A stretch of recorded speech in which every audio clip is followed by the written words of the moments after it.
Gospod je svetlost moja i spasenje moje, koga da se bojim. Gospod je zaštita mog života, pred kim da drhtim. Kad se zlobnici približe da pojedu moje telo, protivnici moji i neprijatelji, oni posrnu i padnu. Ako se vojska utoboji protiv mene, srce moje se neće uplašiti. Ako se i rat podigne na mene, i tada ću biti siguran. Jedno tražim od Gospoda, za tim tragam, da prebivam u domu Gospodnjem sve dane života svog, da gledam lepotu Gospodnju i razmišljam u njegovom hramu. Jer me u dan nevolje skriva u svom skrovištu, zaklanja me pod krovom svoga šatora, postavlja me visoko na stenu. Sada se glava moja uzdiže iznad neprijatelja oko mene.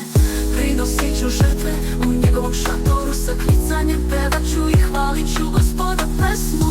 Čuj, Gospode, glas moj kad vičem, smiluj mi se i usliši me, srce mi govori tvoje reči. Traži lice moje, lice tvoje, Gospoda tražim, nemoj sakriti lice svoje od mene. Ne odbacuj u gnevu slogu svoga, ti si pomoć moja. Ne odbacuj me i ne ostavi me, Bože mog spasenja.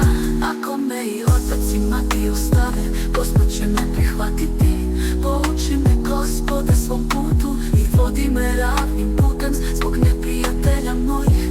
Ne predaj me na volju mojim protivnicima, jer ustadoše na me lažni svedoci i oni koji dižu nasilje. Verujem da ću videti dobrotu Gospodnju na zemlji živih. Nadaj se u Gospoda, budi hrabar i neka se osnaži srce tvoje. Nadaj se u Gospoda.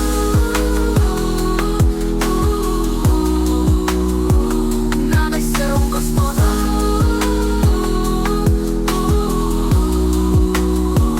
Nadaj se u Gospoda. Jedno tražim od Gospoda, zatim tragam, da prebivam u domu Gospodnjim sve dane života svog, da gledam lepotu Gospodnju i razmišljam u njegovom hramu. Jer me u dan ne